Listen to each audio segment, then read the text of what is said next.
Salutations. Grand Rising, good morning, everything that's good in the day, chop it. Just Cruising, episode 18. Kevlar Kess, Dr. Love. Body love. Today's conversation is going to be about sleeping. Jeez. Today's conversation is going to be about sleeping. And it's so important because this, even though we say unedited on everything and on what you're laughing. Don't judge. This unscripted. This is actually take 2. Why is that? Because why is this take 2 as opposed to take 1? His face. Well, the conversation is supposed to be about sleep, right? And it's take 2 because take 1 is in the crypt somewhere. Take 1 was horrible. One of us had not got enough sleep. Neither of us had got enough sleep at that point. I'm trying to be nice, trying to save someone's hat, but fine. Neither of us had got enough sleep, and it was off. Mate, I'm talking about you had Bad Boys in SpongeBob SquarePants. It was just off. It was everywhere but here. I just no data, no storage, no camera, no focus. How I could drive, only Olympus knows. I don't know what happened, it was just off. Everything was off. It was one of those mornings where I woke up, I was like, something's off. Something was off because I didn't get enough sleep. He didn't get enough sleep. It's not just one day. We were not getting enough sleep for a long time. I wasn't sleeping. He wasn't sleeping. So it's that accumulation and combination of just no sleep. The focus just goes down. Funny enough, the last time we were supposed to talk about sleep, meanwhile we were showing you the lack of sleep, which was a problem. So it's that. It was just that. It was understanding how important sleep is or how it isn't. It's actually very important. It's your sleep routine is as important as your lifestyle. It's your diet. It's everything. You know, we sleep right, we eat right. It's everything. It's literally everything. It's so foundational, and I don't think you realize fully how important it is until you don't have good sleep. As we were experiencing last week, like over a prolonged period of time, like then it really hits you how important it is, because it's the foundation of your energy, it's the foundation of your mood, as I'm sure you're going to go into as well, hormonal balance and all these things, like all of that stuff's dependent on it. So yeah, we can't overstate the importance of it, I think, even though for most people, you know, sleep doesn't seem to be a priority. It's interesting. It's not, because they have everything else in the world today. You have every single thing out there today, which you think that's the reason that people don't prioritize it? No, the reason why people don't prioritize sleep is because people don't know how to set their priorities right. They don't know how to. They don't prioritize it because they don't know how to prioritize. Exactly. It's weird, but makes sense. If I say, okay, to someone, this or this, which is more important, they'll pick with the one that is not important. So if I say, okay, have a high protein meal with low carb meal, high protein meal, or have this cake, and the person I'm talking to is the person that has wanted to lose weight forever, right? If you're trying to lose weight, what would your priority be? Low carb, high protein diet, right? Top priority. But then this cake looks good and feels good. What do you think they'd pick? I think, I'm so glad you used that example, because it illustrates exactly what I was thinking. It comes down to whether that decision is going to be made based on emotion or logic. Yes. And humans, I've learned, are not very logical for the most part. They're emotional creatures. Yes. So the logic would be, oh, go to bed now, get a good night's sleep, I'm going to be energized tomorrow, da da da da. The emotion might be, I want to watch half of this season of this show I'm watching on Netflix. That I can watch tomorrow. Exactly. We're crazy. That I can watch tomorrow.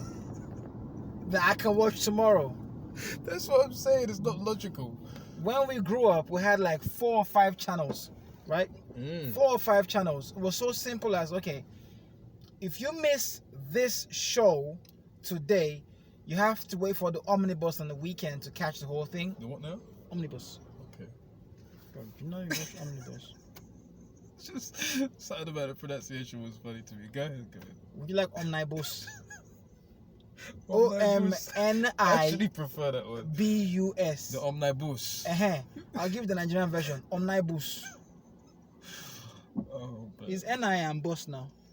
Omnibus. Is that what you want? I don't even know. Does what's that make you happening happy, sir? Continue. No, I refuse. I'm pissed now. We only had 5 channels. No! I'm complaining about my omnibus.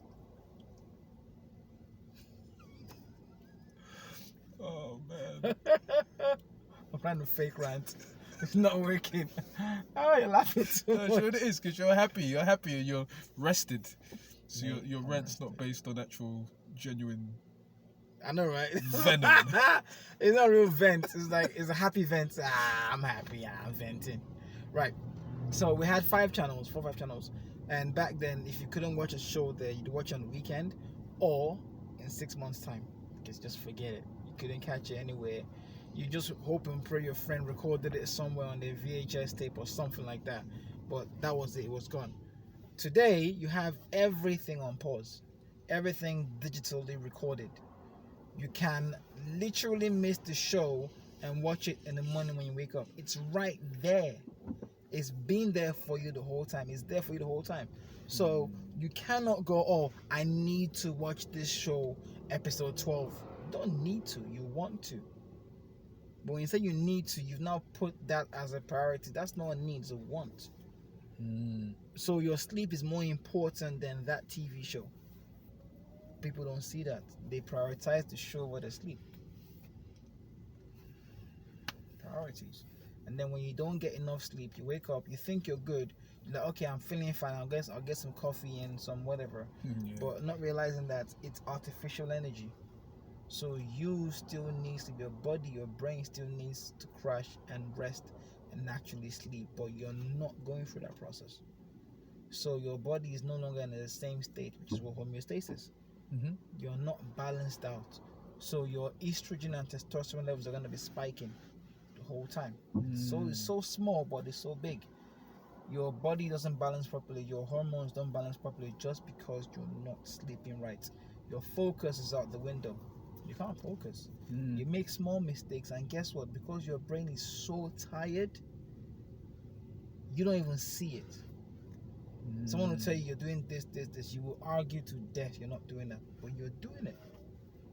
I was so mentally fatigued and drained last week. I made a lot of errors and mistakes because basically I moved my gym from point A to point B. But with the miracle I did, the way I did it, the move would normally take a month to do. We did it in such a short time. The fixings that would take a month to do, I did it in 2 days. So a lot of things that happened overnight, it was like I made Jesus walk. That's what it felt like. It was just miracles the whole time. It's like, nah, we're doing this.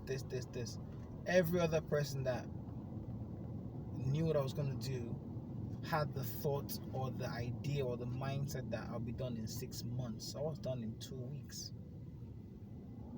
And the toll on that was mental fatigue. Mental fatigue, drained. So at the end of the whole process, I was gone. I was a walking zombie, shattered. But no one could tell, no one could see, because I just had a good poker face. The show must go on. Fighting teaches you that, doesn't it? It does. Combat teaches you not to show weakness, not to show emotion, not to show anything.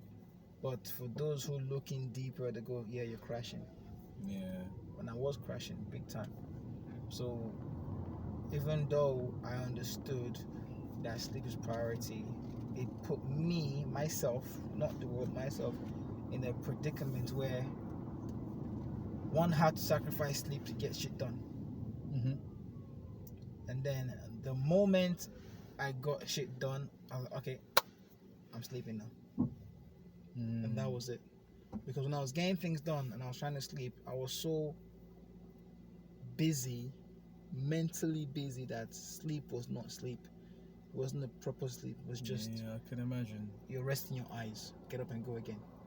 Because in your mind, I think one of the things with the mind is, when you start something, you open a loop, and until that loop's closed or there's a clear plan for closing the loop, it continues spinning, and that takes up head space, right? So yes. I can imagine with this move, you probably had so many different open loops where you know this has got to be done, that's got to be done, this has got to be done, that's got to be done. That when you're trying to switch off and go to sleep, your brain's going, yeah, but exactly. Yeah, but yeah, but yeah, no, but yeah, but no, and but just like time-wise, can it be done? And you're trying to do something which on paper couldn't be done.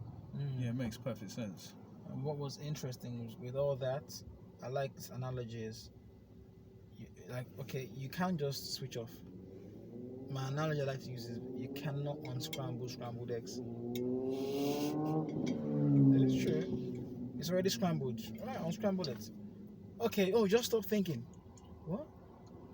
You know, it's easier said than done. Just, you're thinking too much, stop thinking. Okay. It doesn't work that way. But yeah, once your project is done, you get a better, you get a rest of mind, you get peace of mind, you get a restful you, which makes you have to actually sleep better.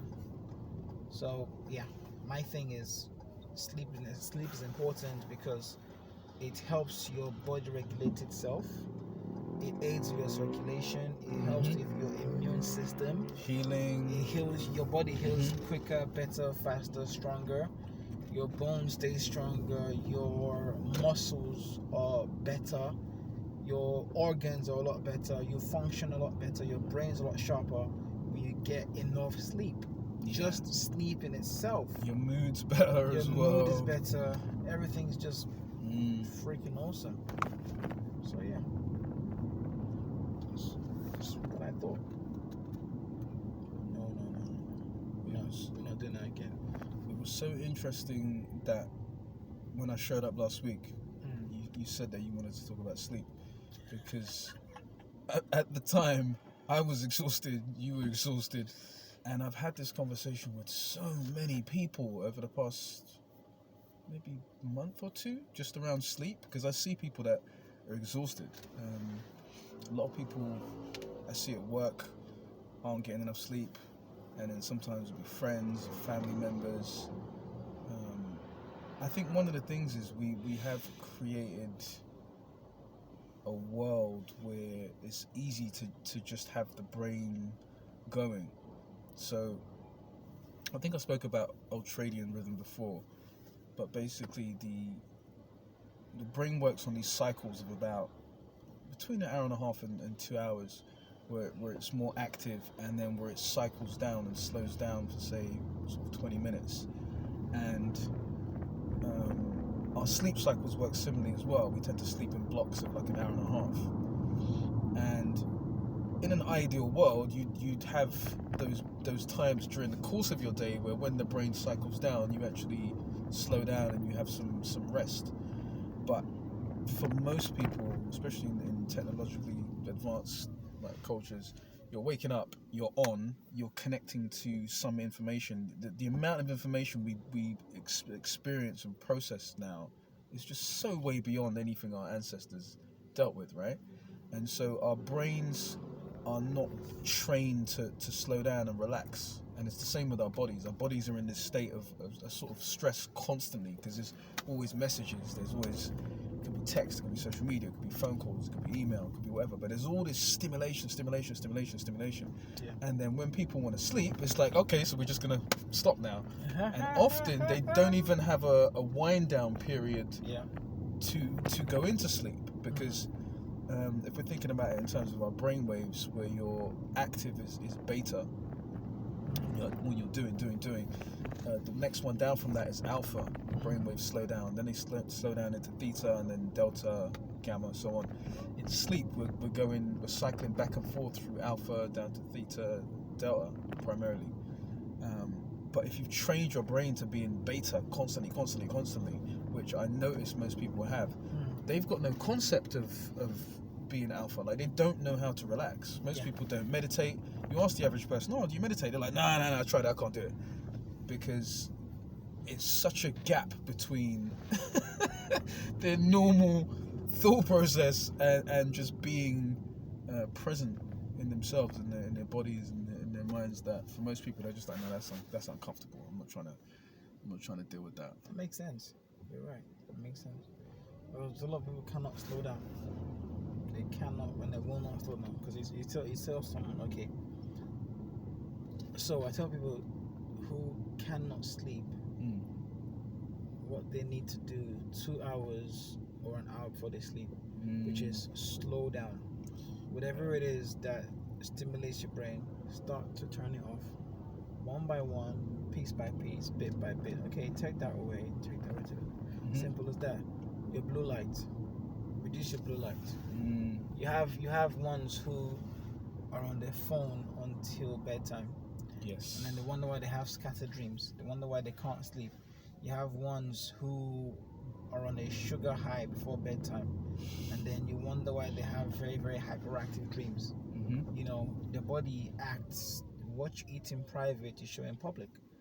What you eat in your body shows that you are what you eat.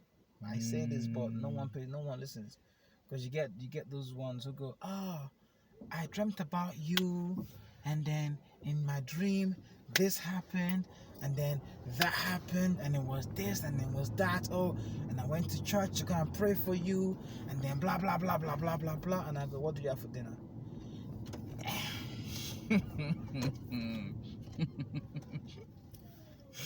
Yes. And then comes the, "Oh, it was just cake and sugar, with more sugar in my tea, and some sugar, and then added sugar to my sugar." And I go, "This is why I don't listen to you, because you don't listen to you. It's so crazy." You understand? Because one can lead on that emotional level and go, "Oh no, they dreamt about me. It's a premonition, and it means this, and it means it that. must mean this. It must mean that. Oh, the fire in the woods. It must mean that." And then you go, "Hold on, what did you have for dinner?" "Oh, I had sugar."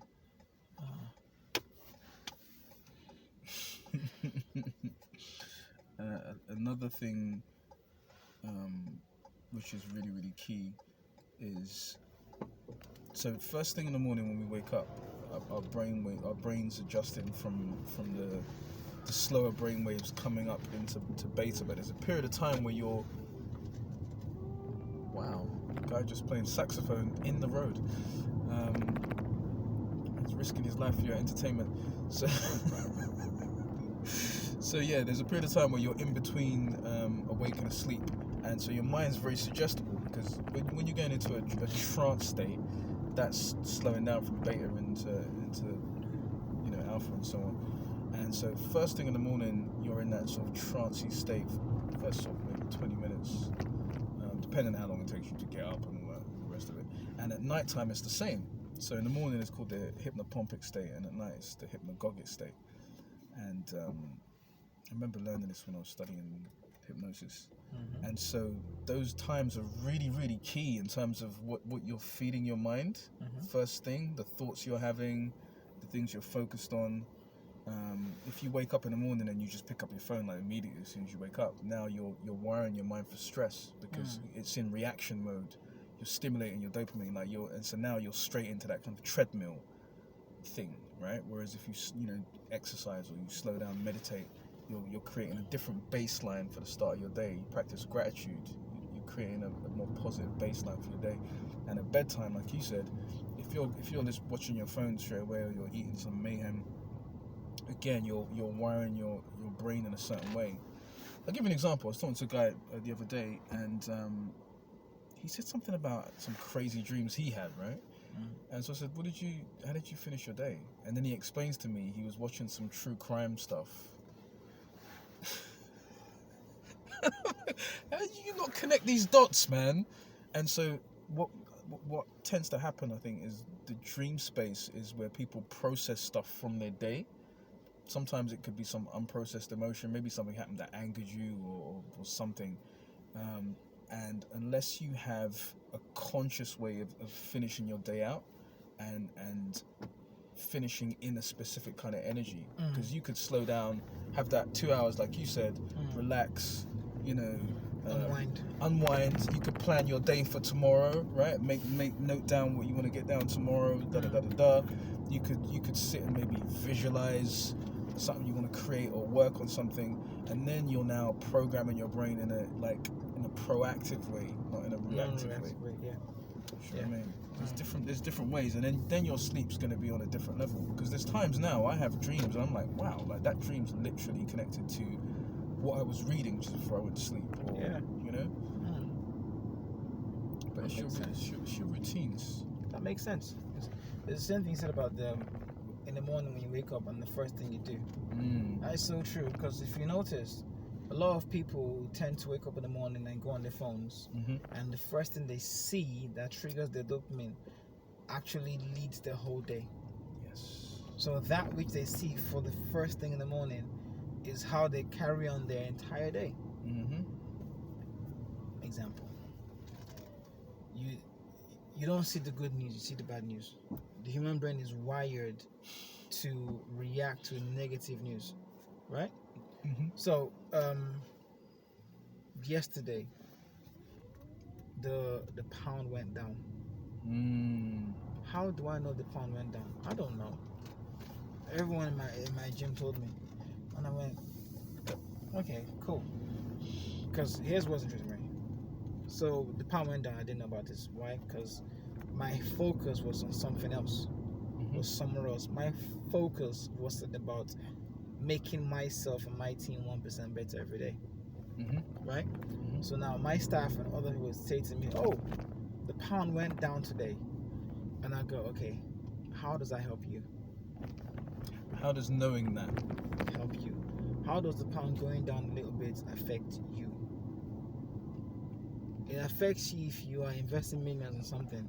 Are you? No. So, okay, again, part one. How does... It's a Star Wars reference, mate. I know what it is. I'm laughing.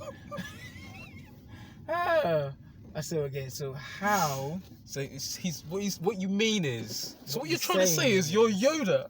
No, I'm a Sith Lord, mate. I'm a Sith Lord. I'm not the nice one. It's all about the dark side of the Force. I'm not the nice one at all. I'm the one that will make you cry. I'm not the one that's gonna make you laugh. Yeah. So I go, so how does this help you? How does that make your day better? Why are you telling me this? It's because in the morning you woke up, that's the first thing in your mind. Or the pound has gone down. I say, here's what you don't realize. On the side of it is, that's a fear factor situation. We know that, say we, being the royal we know that if we give you bad news, you're going to react to the bad news based on this, that. If you give you monetary bad news, you're going to spend your money here. So today, we're going to say to you, oh, the pound has gone down. Have you seen the pound go down with your own eyes? No, you haven't. And guess what? You've not spent all that money there. And then the next day, which is today, it now goes, oh, the pound has gone back up again.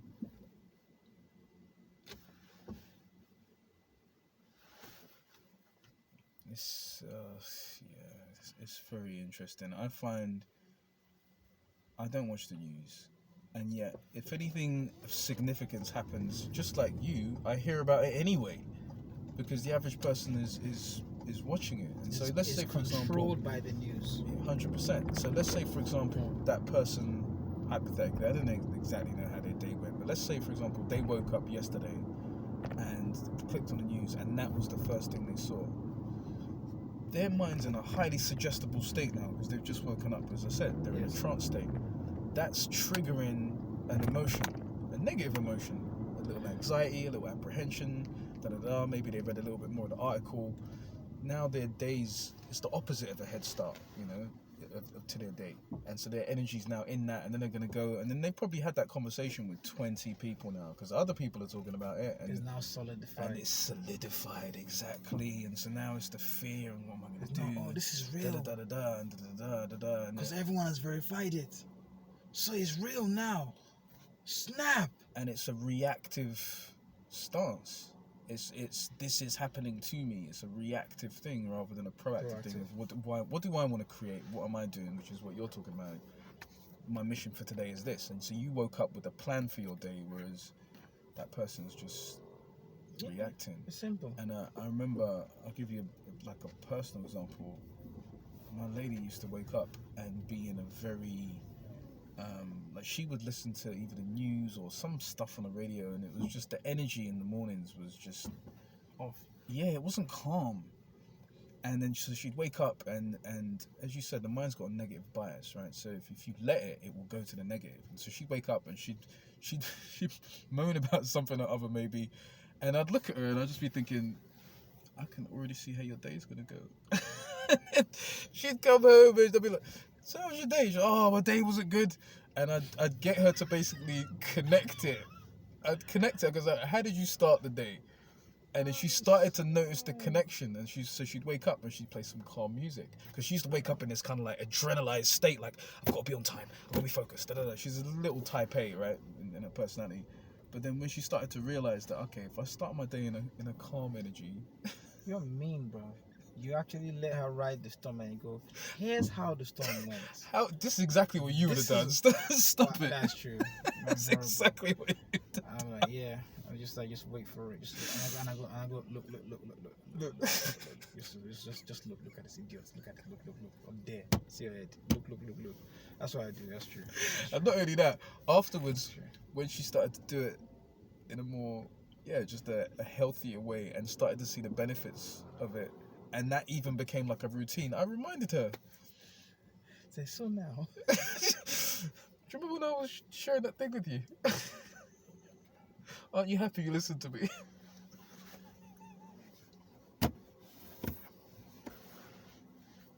Come on, man. It's necessary. I don't think so. I'm just joking. That's nice. It's a necessary evil. It's necessary. It's necessary. It's true. You have to go. Okay, that's on you. If you're gonna decide to watch bad news and run with it, that's on you, fam. I'm not carrying you for this one. You chose that path. You're gonna rock that path. When you learn your mistake, then I'll be like, I told you so. It's that. As simple as that. As much as I try not to watch the news comes to us. And even when it comes to us, I still keep my shields up. I keep my shields up in the sense that that's not my portion. That's not my business. I have my own things to worry about. So this should not even be in my peripheral. It's just noise. It's white noise. I don't want to hear that. We have things to do. We haven't got time for that. The fact that you have time to do this and do this means you're not focused on what needs to be done. Because you do know once you're on your grind, all that's just white noise. And once you are on your grind and your process and your progress, you actually sleep better. Because you're more focused. You're more task driven. And then once you've got that task done, you can rest, knowing that, okay, cool, task is done. Go and get my rest. But if you haven't set your plan the day before, you have no purpose, no task, no drive, nothing, what are you going to do? You're going to be going left and right looking for a purpose. Looking for something to react to because you have nothing yourself. Because that's what you see. Think about it. A lot of people out there today, they don't have anything. So what they're doing is they're going out around looking for where there's problems to complain about something or to react to something and go, Get oh no. outrage about this, and There you go. Yeah. Argue with this person about that. There you go. So, oh, come on, give me something to argue about. It's like, okay, here you go. Simple things. I had similar this morning. Bumped into one of my neighbors in the gym area, and I said, hey, bro, good morning. How are you? Just wants to complain about this, complain about that, and I go. In my head, I go, we are actually seeing the same thing, but we're seeing and experiencing the same thing. But here's the thing: what you saw first thing in the morning made you see that same thing differently. What you saw the night before made you see that same scenario differently, because you and I experienced the same thing, met the same people, but because of where your head was at, you reacted differently. And because you reacted differently, the people around you reacted to you differently. Yep. Which changes everything. Because you go, oh, are people trying to be mean to me because they don't like me? Or am I giving up that energy of don't come around me because you might be mean to me? And then you now dig in again, you dig in deeper, and you realize, hold on, I am constantly watching negative news. I'm constantly watching negative things that keeps my energy on a negative level. Yeah. So everyone sees me and goes, something is off with this person, even if they've never met me before. Energy is real. Oh, I'm so glad you touched on this, because I believe this is something we'll probably be coming back to. But just gratitude and complaining or negativity, to me, they're two sides of the same coin. Because I've really focused on gratitude a lot. Past, I'd say, decade now, if not more. I've been building that focus of just every day taking some time to just be thankful, and it's been really key just in my own happiness. But then I did more of a deep dive on it recently. I did some videos. I was just curious to see what would happen if I focused even more. I did it over a sort of limited period of time, and then I've just continued since, except I'm not making the videos now, but I just track certain things. Yeah. And a few days ago, I went online and I just started doing some research, and I realized that there's a lot of material on gratitude, a lot of books, a lot of research, and research shows that practicing gratitude has all these benefits in terms of just like your mood, your dopamine levels, has a positive impact on your hormones, so it's really good for your health. And then it improves your relationships, because obviously you're in a happier space, so the people that are around you are getting that more positive energy. And conversely, when you're complaining, it tends to trigger stress.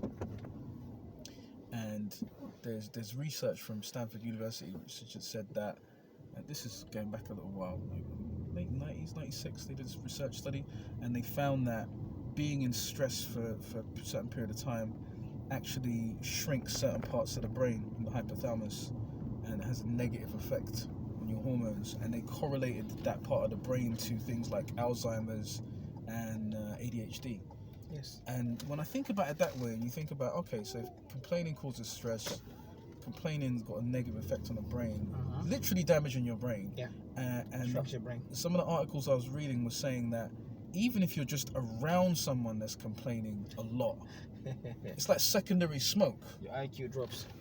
And what's interesting is now it's made me hypersensitive to it, like really aware of when it's happening. When I say hypersensitive, and I just don't engage in it. And I noticed how much complaining it's like the lifeblood of some people. Like that's what they do. If they don't complain, they can't survive. So what happens now is anything you do, they complain about, and they don't even know why they're complaining. But It's like unconscious competence. It's like, I think this applies to English people a lot. But it's just a natural thing, and it's almost like an accepted part of culture as well, especially in a lot of working cultures. I find people are complaining about, you know, their customers, their clients, their business, their this, their that. And I think one of the things I'm thinking is, because since past few days, I've really been focused on not complaining at all. And I can already feel the difference. I just feel light. Yeah. I feel really light, because if you're aware, you'll notice that when you're complaining, your energy starts to feel heavy. Your vibration starts to come down. You're not. And if you're around people that are always complaining all the time, you won't even notice it, because it's like a fish in water, right? Like, what's water? But when you stop doing it, you definitely feel like. And so now I'm thinking also, if I'm not complaining, I'm not talking any negativity, then I'm only speaking positive. There you go. And now I'm on some next level now, because now I'm only speaking what I want into existence. I'm not talking about ascension, mate. Because I've noticed you don't get it. I see it in the way you communicate. Like, you speak facts. You talk about the things you want to create. You talk about your goals. You talk about your projects. You're not sitting there going, oh, that person. No. And if I do share someone's story, it's not a complaint. So it's like, oh, this happened. It's not gossip. It's not exactly all of that stuff's the same. So energy it becomes this happened, and this is how one person should deal with this. This is what happens is that we don't complain. It's conscious. We don't complain. It's conscious. It's purposeful. There's a reason you're talking about that thing. Yeah, and I'm fascinated and I'm excited, because I just know this is going to change the game massively. Do you know why though? This is with sleep as well. Do you know why that is? Why what is? How it is? Just general. It's why the ascension, how ascension is. It's the same thing. So whether you believe in God or not, whether you believe in a God, a universe, anything you want to believe in, the key is gratitude. Is one of the gratitude. Yes. Gratitude, thankfulness is one of the best ways to pray and to meditate. That's how I meditate. So whether you, and it's the full circle. That's what whether you believe in something or you don't believe in something, it still works. Be thankful. So you can thank your team, you can thank yourself, you can thank the universe, you can thank God, you can thank your left hand. Be thankful. Yes. The more thankful and grateful you are for things, the better things are for you. Yes. The more rewarded you get, the more rewards the universe gives you, the more things you get. It just is. When you complain about things, doors start to shut. Whether it's consciously or unconsciously, doors shut. When you are constantly thankful and grateful, doors open. And doors open without even the thought of like, how did this door open? Bro, it's magical. There you go. So that's the cheat code. Be thankful. That's what I've learned, and the depth of it, my understanding of it, just continues to expand and expand and expand as I study it more and explore and play with it. So, for example, when I wake up in the morning, the first thing I do is gratitude. I just give thanks. I say thank you, and it's like a breathing thing I do, like a meditative thing, and that's my meditation now, is just being thankful. And then I'll think of specific things I'm thankful for, and sometimes I do a process with my lady where we'll share some stuff we appreciate, blah blah, and it's so powerful because, like I said, your mind's very suggestible when you first wake up. So if you do that thankfulness, now you're tuning into the goodness, right? You're tuning into, oh, the sun's shining, I'm awake, I'm alive, I get the opportunity to start a new day. Oh, look at these people that are here, look at the roof over my head, I've got food in my fridge, I have all of these things, and you realize how rich and abundant you are. There you go. Right? And then it's the same at bedtime. If you end your day just like, let's say you had a tough day, right? And you just get in bed and you're just like, whatever. You're just taking the debris of all that stuff into your sleep, and now your sleep's programmed with that. Whereas if you stop and give thanks at the end of your day, right? I know you get it. If you take the time to give thanks, like, for the gifts of that day, maybe it was a tough day, but you can still say, oh, well, you know what? I learned this. I've got an opportunity to realize, okay, maybe I need to work on that, or I need to change this, Again, you've taken that positivity, and then now for the next 6, 7, 8 hours or whatever, that's what's going into your subconscious. That's what you're programming yourself with. And so they become these self-fulfilling prophecies, whether it's you complaining, you're training yourself to focus on that and magnify that, and so you're going to manifest more stuff to complain about. So then now you're going to complain more, and then you're going to feel right about complaining, and it continues. Or on the flip side, you're grateful, and then you're going to get more to be grateful for, and you're true. On a metaphysical level, you could say you're manifesting and creating those things. Or if you want to talk about it just in terms of how the brain works, you're training your reticular activated system to look for those things to be complaining about or to be grateful for, and filter out the other stuff. We're giving away a lot of free game out here. It's not a free game. It's a confusing game for them. If you don't know, you don't know. If you know, you know. Facts. That's the beauty of it, though. And now, what's interesting is when you are grateful, when you have gratitude, when you are constantly thanking. So when you thank the universe, you thank God, you thank whatever, whenever, when you're always thankful, you tend to glow. That's it. You tend to shine, you tend to glow. Others get drawn towards you and don't know why they are drawn towards you. It's the Nakama power. It's just vibrations. That's it, man. That's it. It seems complicated to the unlearned eye, but it's so simple. And the problem with that is it's too simple. The regular brain can't fathom it. It's too simple. It's like, how dare you be this simple? Why? It must be complicated. No, it's not. It's actually that simple. Be grateful. Be thankful. Just constantly thankful. That's all. Just thankful. As simple as that. I thank people all the time. All the time. I'm thankful all the time. Whatever it is I do, I'm thankful. I'm constantly thankful. And because I'm constantly thankful, doors open just like that. Because now, what happens is, I'm not asking the universe what I want. Make sense? Go on. You're giving thanks for what it's already given. There you go.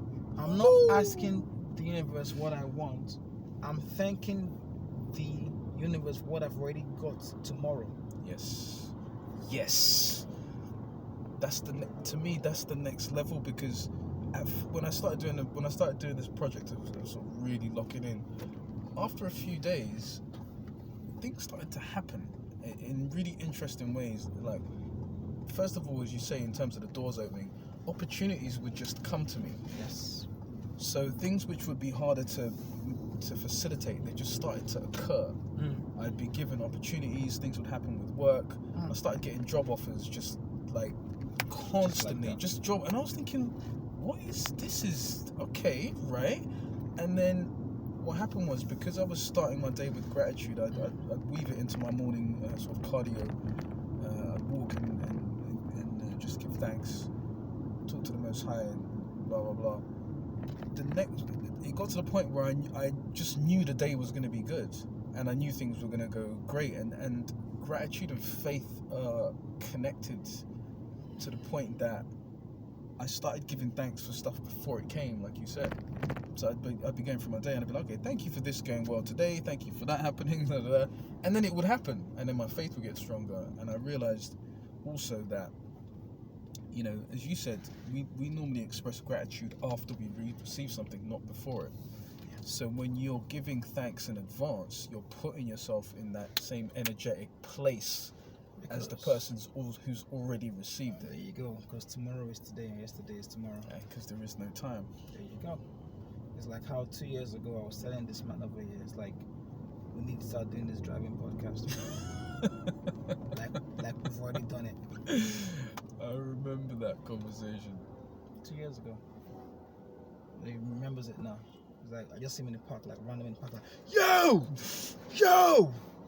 Get in my car next time! Ah! I remember that. And it's funny because I thought about it many times actually, like after that conversation. And it had to be with David Love. It had to be him. Why me? I don't know. I don't care. Ask the universe, bruv.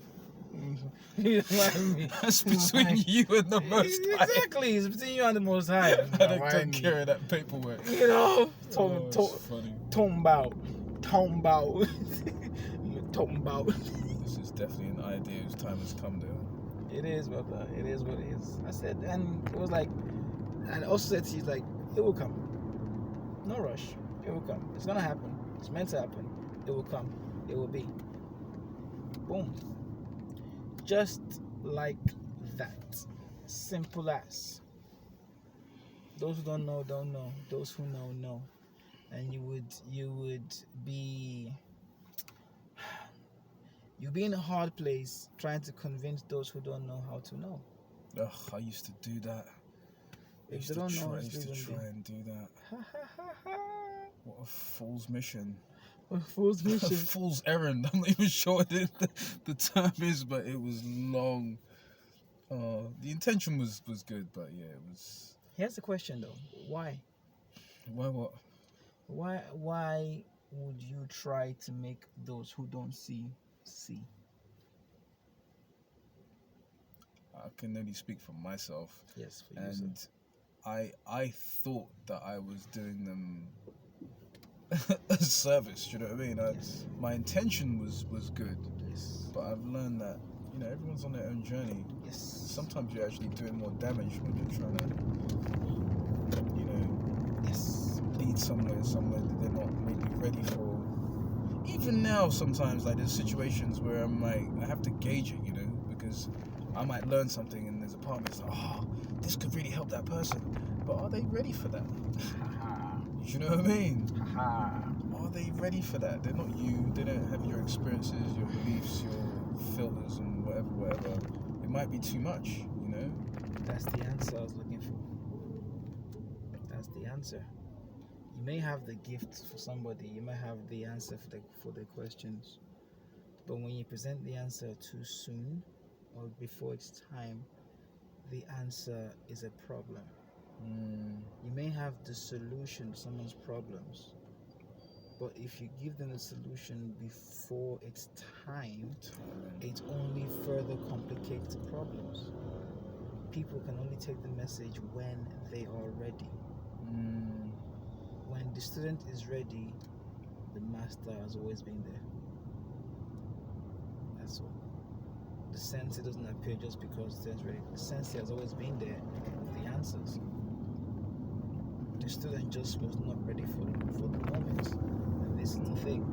As much as we try to help others, the truth of the matter is when someone is not ready for the message, they cannot receive the message.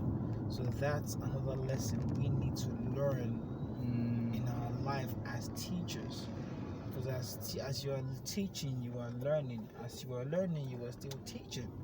So in the quest to go out to teach people to be better version of themselves, we are learning ourselves as well. Learning to be patient and not always giving the answer, even when you know this is the answer to their problem. Oh man, that's a tough one sometimes. Even when you know, that's when it gets complicated because you have to sit your ass down and shut up. You have to be patient, prudent. That's tough sometimes. Well, speaking for myself. That's fun. Because sometimes you see it, you can see someone going through pain, and you're thinking, if you did this in the first place, you would be less this. If you just did this, and then you go like, yeah, I want to do it for you, but you go, come on, man, they got to be ready, and they got to want to do it, and all of that. It's interesting. Like, there's a book I'm reading at the moment, and the first time I read it, I mean, it kind of hit a little, but I think there's that cognitive dissonance thing where when you first get some information, it kind of bounces against what's already in here. And depending where it's at, it either connects or it partly connects, or it just completely like ricochets off into another direction because it's just too different to what's already in here, right? So it's real interesting how every time you read a book, it's a different book because you're a different person. Yes. And this time I'm reading it, and it's just like, boom, like See, I'm just. I like how you said that. Every ready. time you read a book, it hits different because you're a different person. Thank you, sir. You can read the same book 4 times, but get 4 different messages from the book. Point of view, perception, who you are, how you see things. It's different. But it all starts from balancing your sleep, eh? 100%. There you go. Then you're going to be in a better mood. It's going to be easier to be grateful. You're going to have the brain capacity to read. I know. Oh, dude. I Oh. was struggling. Oh, the reading thing. When your brain is not functioning, you're just like, no. That same paragraph 6 times. 6 times. You know, you can't even read nursery rhymes anymore. You're like, and then the Gruffalo said, and then the Gruffalo said, and I was like, dude, just shut up. Man, life is good though. But you know, so in retrospect, I'm thankful. I'm just thankful for where I was, for where I am, where I will be. I'm thankful. Very, very thankful and grateful. Amen. I would like to end with some gratitude too. It's a perfect way to end. Thankful for the opportunity to speak to you and to share the company of this gentleman here. One of the things I'm going to thank you for is this idea of being 15 minutes early for everything. I've really been doing my best to implement this, and it's been awesome. Just arriving, just calm, having that bit of extra time, that smug feeling of superiority to all the people that are showing up late. Competitive edge. Oh man, I actually give myself burpees if I'm later than That's good though. later than 15 minutes. I'm really trying to make that competitive automatic. It's cute. It's so cute, you know. It's cute. You know. You walk like you're the king, or you don't care what the king is. I love it. That's dope. Stay thankful. That's a good one. Well, episode 18 has been emotional. Stay blessed and highly favored, and be thankful. Peace.